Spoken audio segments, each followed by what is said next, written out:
শুকরিয়া আদায় করি যে বেগম খালেদা জিয়ার মতো একজন দেশপ্রেমিক, যিনি বারবার পরীক্ষা দিয়েছেন এই জাতির সামনে, কখনো গণতন্ত্রের জন্য, মানুষের জন্য, দেশের জন্য কখনো তিনি আপোষ করেননি।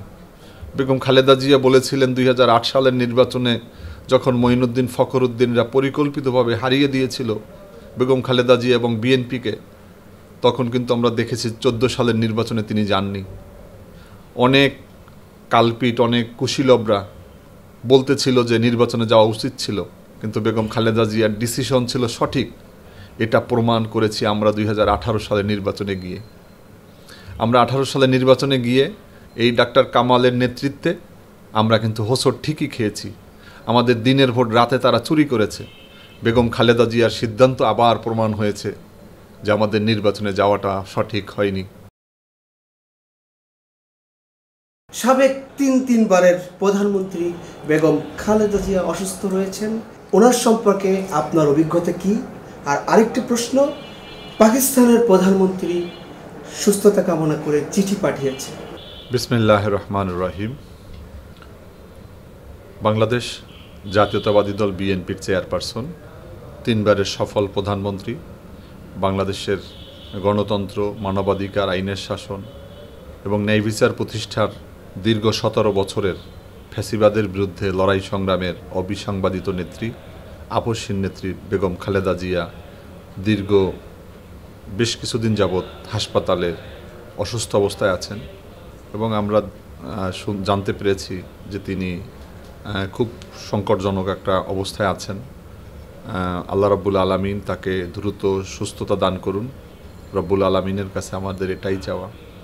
আল্লাহর কাছে আর একটা কৃতজ্ঞতা স্বীকার না করলে নয় যে বেগম খালেদা জিয়া, তাকে মিথ্যা এবং হয়রানিমূলক মামলা দিয়ে বিগত পতিত সরকার তার চরিত্র হননের জন্য, যে তিনি এতিমের টাকা মেরে দিয়েছেন এমন একটা অপবাদ তাকে দিয়ে এদেশের মানুষের হৃদয়ে কুঠারাঘাত এনেছিলেন। এবং আমরা দেখেছি যে তাকে 5 বছর সাজা দিয়েছিল। আবার উচ্চ আদালতে সবসময় যে নিম্ন আদালতের সাজাকে কমানোর জন্য উচ্চ আদালতে যাওয়া হয় ন্যায় বিচারের জন্য, আমরা দেখেছি সেখানেরও বিচারক আওয়ামী প্রীতির এতটাই নগ্নতা ছিল যে 5 বছর সাজাকে তিনি 10 বছর করেছেন। তো বেগম খালেদা জিয়ার উপরে এই যে নির্মমতা এবং তাকে চিকিৎসা থেকে দূরে রাখা হয়েছে, তাই তিনি সুচিকিৎসা পাননি এবং তিনি দীর্ঘদিন যাবৎ অসুস্থ এবং তার এই চিকিৎসা যথাযথ সময় না হওয়ার জন্য আমরা দেখেছি যে তার এই রোগগুলোকে ক্রনিক আকার ধারণ করেছে। তো এই চিকিৎসার যথাসময় না হলে যে অবস্থাটা হয়, পরবর্তীকালে চিকিৎসা করলে দেখেছি যে আমরা এগুলো সুস্থতা স্থায়ীভাবে হয় না এবং তার বয়স এবং শারীরিক অবস্থা সহ সব কিছু মিলিয়ে তিনি এখন খুব সংকটজনক একটা অবস্থায় আছেন। আমরা বিশ্বাস করি আল্লাহ রাব্বুল আলামিন যেমন বেগম খালেদা জিয়াকে স্বৈরাচার, খুনি, ফ্যাসিস্ট হাসিনার পতন যেমন তাকে দেখিয়েছে, আল্লাহ রাব্বুল আলামিন বেগম খালেদা জিয়াকে এদেশের গণমানুষের যে ক্ষমতায়ন, ভোটের অধিকার, ন্যায় বিচার প্রতিষ্ঠার যেই চূড়ান্ত লড়াই, আগামী নির্বাচন, এই নির্বাচনের সফলতাও বেগম খালেদা জিয়া দেখে যাবেন ইনশাআল্লাহ।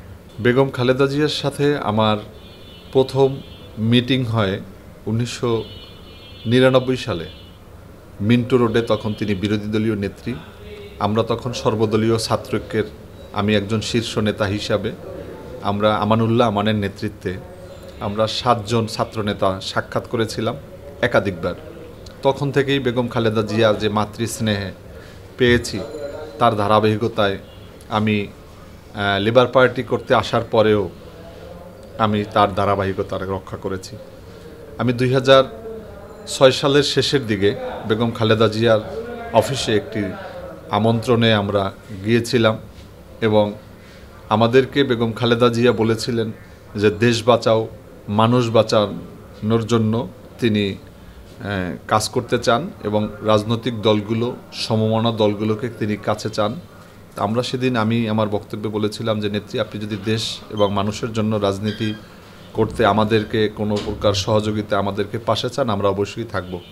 সেই 2006 সাল থেকে লেবার পার্টি নিয়ে আমি বেগম খালেদা জিয়ার সাথে কাজ করে আসছি। এর মধ্যে সমমনা দল, কখনো 18 দলীয় জোট, কখনো 19 দলীয় জোট, কখনো 20 দলীয় জোট, আবার কখনো আমরা কাজ করেছি যুগপৎ আন্দোলন হিসাবে। বেগম খালেদা জিয়ার যেই মাতৃস্নেহ, তার যেই ইরান বলে যে সম্বোধনটা, এটা আমাকে বারবার হৃদয়ে আঘাত করে। মনে হয় যেন আমি দেশনেত্রী বেগম খালেদা জিয়ার খুব কাছে আছি।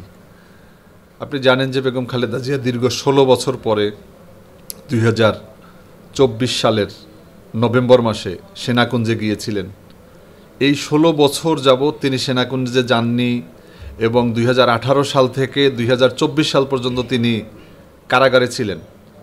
এ সময়ের মধ্যেও বেগম খালেদা জিয়া আমাকে সেনাকুঞ্জে দেখে আমাকে জিজ্ঞাসা করেছিলেন, ইরান ভালো আছো? তো তার যে এই যে মাতৃস্নেহ, এটা আমি অনেক প্রাউড ফিল করি। আল্লাহর কাছে আমি শুকরিয়া আদায় করি যে বেগম খালেদা জিয়ার মতো একজন দেশপ্রেমিক, যিনি বারবার পরীক্ষা দিয়েছেন এই জাতির সামনে, কখনো গণতন্ত্রের জন্য, মানুষের জন্য, দেশের জন্য কখনো তিনি আপোস করেননি। বেগম খালেদা জিয়া বলেছিলেন 2008 সালের নির্বাচনে যখন মঈনুদ্দিন ফখরুদ্দিনরা পরিকল্পিতভাবে হারিয়ে দিয়েছিল বেগম খালেদা জিয়া এবং বিএনপিকে, তখন কিন্তু আমরা দেখেছি 14 সালের নির্বাচনে তিনি যাননি। অনেক কালপিট, অনেক কুশীলবরা বলতেছিল যে নির্বাচনে যাওয়া উচিত ছিল, কিন্তু বেগম খালেদা জিয়ার ডিসিশন ছিল সঠিক। এটা প্রমাণ করেছি আমরা 2018 সালের নির্বাচনে গিয়ে। আমরা 18 সালের নির্বাচনে গিয়ে এই ডাক্তার কামালের নেতৃত্বে আমরা কিন্তু হোঁচট ঠিকই খেয়েছি। আমাদের দিনের ভোট রাতে তারা চুরি করেছে। বেগম খালেদা জিয়ার সিদ্ধান্ত আবার প্রমাণ হয়েছে যে আমাদের নির্বাচনে যাওয়াটা সঠিক হয়নি।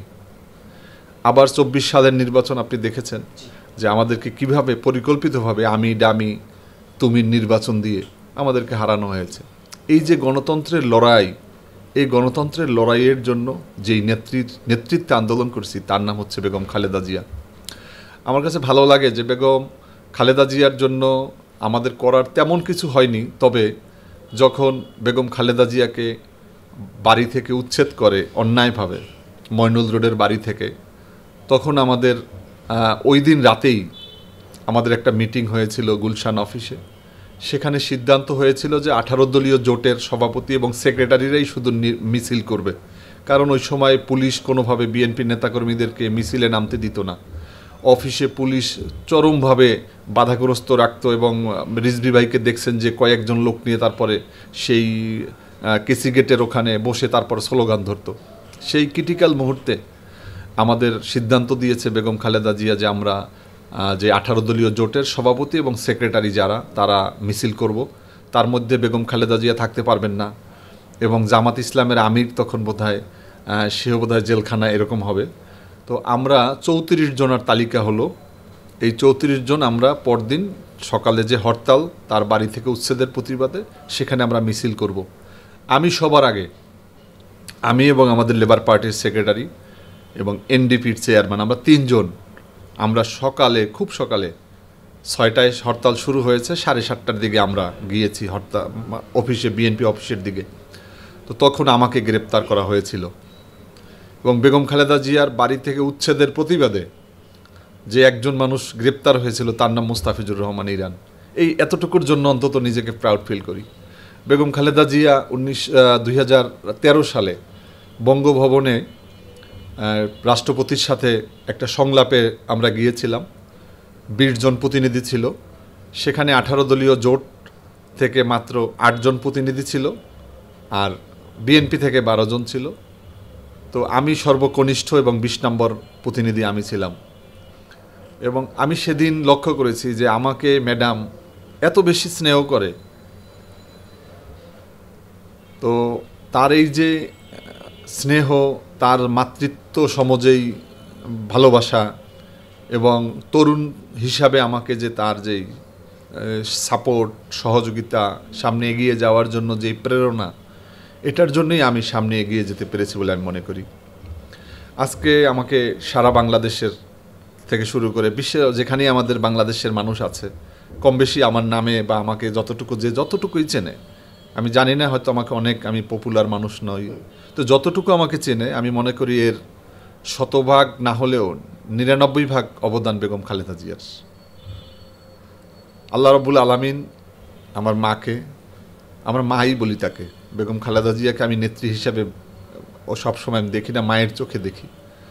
বেগম খালেদা জিয়াকে আল্লাহ রাব্বুল আলামিন যেন আমাদেরকে ভিক্ষা দান করে, তিনি যেন আমাদেরকে অন্তত আগামী দিনের যেই সরকার, যে 17 বছরের যে নিপীড়ন, এই নিপীড়নের হাত থেকে আমরা যেমন ফ্যাসিবাদকে হটিয়েছি, তেমনি যেন একটা এদেশের মানুষের জনকল্যাণের তারেক রহমানের নেতৃত্বে একটা সরকার গঠন করতে পারি।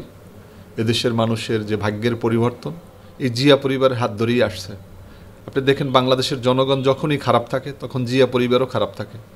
এই 17 বছর যখন এই জিয়া পরিবারের উপরে স্টিম রোলার চালানো হয়েছে, ঠিক তেমনিভাবে দেশের আলেম ওলামা, কৃষক, শ্রমিক, ছাত্র সবার উপরে কিন্তু স্টিম রোলার চালানো হয়েছে। এখানে গণহত্যা চালানো হয়েছে শাপলা চত্বরে, এখানে পিলখানাতে, এখানে জুলাই গণ আন্দোলনে। তো আমি আশা করব যে বেগম খালেদা জিয়াকে আল্লাহ রাব্বুল আলামিন যেন অন্তত আগামী নির্বাচনে আমরা জয়লাভ করে তাকে নিয়ে যেন আমরা একটা সরকার করতে পারি এবং সেই সরকারের মাধ্যমে আমরা এদেশের মানুষের হাসি ফোটাতে পারি।